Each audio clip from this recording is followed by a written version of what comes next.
Welcome to the channel. तो आज इस वीडियो में हम इंग्लिश का दूसरा लेसन प्लान देखेंगे जो कि पोइट्री का है।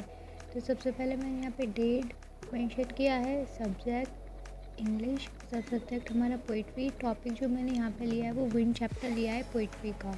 फिर उसके बाद मैंने यहाँ पे क्लास 9th का है तो क्लास 9th लिखा है, पीरियड सेकेंड, ड्यूरेशन 36 मिनट्स। ये जनरल एम देखते हैं। पहला, to enable the student to enjoy the beauty of the poem. Second, to enable the students to appreciate the poetry lesson. Third, to develop the imagination of the students. Fourth, to enable the students to enjoy the rhythm and style of the poem. Fifth, to enable the student to understand the thoughts contained in the poetry lesson. अब यहाँ पे हम एक चीज़ और देखेंगे, जो भी हमारे जनरल एम और स्पेसिफिक एम होंगे वो पोइट्री प्रोज सब में अलग अलग होंगे। अब हम यहाँ पे अपने स्पेसिफिक एम्स देखते हैं। पहला है cognitive, to enable the student to enjoy the beauty of the poem wind. Affective, to enable the student to appreciate rhythm and style of the poem. Behavioural, to enjoy the student to understand ideas expressed in the poem wind. हम previous knowledge check करेंगे। The students have general knowledge about wind. जो हमने teaching add यहाँ पे use करें जैसे chalk, duster, black board, तो ये सारे हमारे क्या होगा, ये होगा हमारे स्पेसिफिक एम। डायरेक्टली क्वेश्चंस पूछेंगे, जैसे कि मैंने पहला लिया है, how many type of seasons are there. तो बच्चे बताएंगे there are 4 type of seasons. Tell me the name of the season. The name of the seasons are winter, summer, rain and spring season. Third, which is the hot season. Summer season is the hot season. Fourth, what do we use in summer season to get cool. We use cooler, fan, AC in summer season to get cool. एक question जैसे कि बताया था problematic लेना है, तो मैंने 5th लिया है, what do we get from cooler और फैन। तो हमें क्या मिलता है इससे, तो ये क्या हो जाएगा, प्रॉब्लमेटिक। हम उनको बताएंगे कि हम क्या पढ़ने जा रहे हैं। So well student, today we will study the very interesting poem wind. के बाद जो फर्स्ट टीचिंग पॉइंट है मॉडल रीडिंग, उसमें क्या आती है, development of reading ability of the students.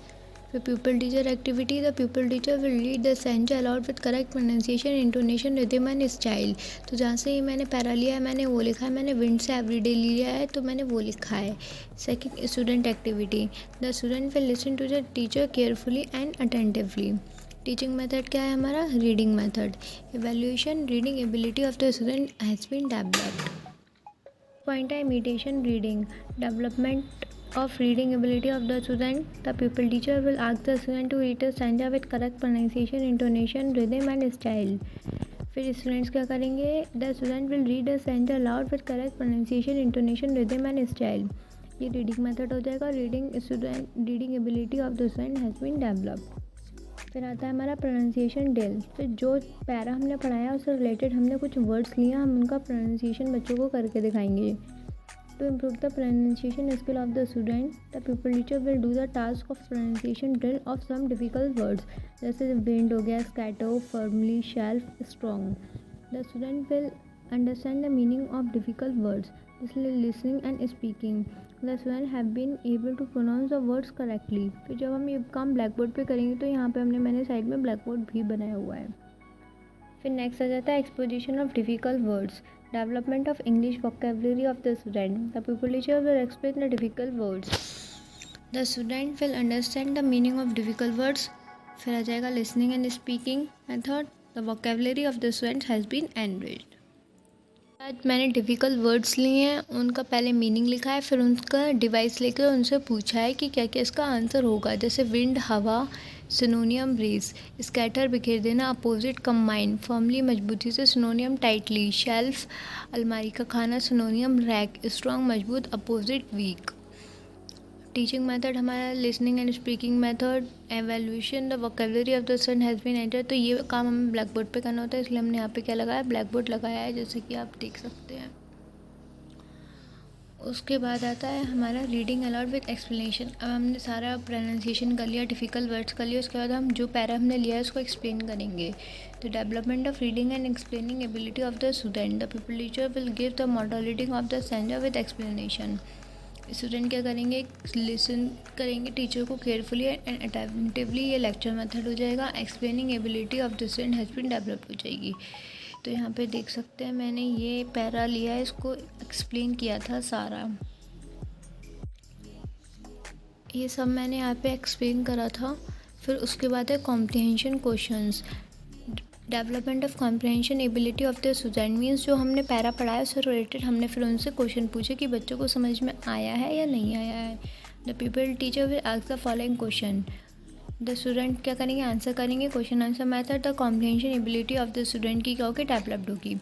तो पहला क्वेश्चन है, to whom is a poet asking to come softly, the poet is asking to the wind to come softly. Second, who crushes them all, the wind god winnows crushes them all. Next, and name two things that the poet is requesting not to destroy. That don't break the shutter and don't scatter the paper. What did the wind bring again? The wind bring rain again. फिर appreciation question देना ज़रूरी होता है, तो मैंने यहाँ वो दिया है, development of the comprehensive ability of the student, the people teacher will ask the following questions. तो मैंने यहाँ पे फ्लक्सी फॉर्म में उनको दे दिया जो भी मैंने पहले पढ़ाया था उसमें से। The student will answer the question, question answer method हो जाएगा। Comprehensive ability of the student has been developed होगी। Reading aloud, development of the reading ability of the student, again pupil teacher read करेगा poem को aloud with proper stress, rhythm and style से। The student सुनेंगे to the teacher carefully and attentively. Reading method हो जाएगा, reading ability of the student हो जाएगी, developed हो जाएगी। यहाँ पे हमारी ब्लैक बोर्ड समरी बनेगी, इसमें मैंने मल्टीपल चॉइस क्वेश्चंस लिए हैं, कुछ भी ले सकते हैं, तो मैंने इसमें मल्टीपल चॉइस क्वेश्चंस लिए हैं।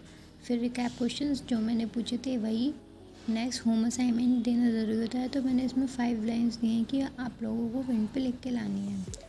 तो ये था हमारा इंग्लिश का सेकंड लेसन प्लान विंड पे, जो कि पूरा कंप्लीट हुआ। तो प्लीज़ इस वीडियो को लाइक करिएगा, सब्सक्राइब, शेयर एंड कमेंट देखने के लिए थैंक यू।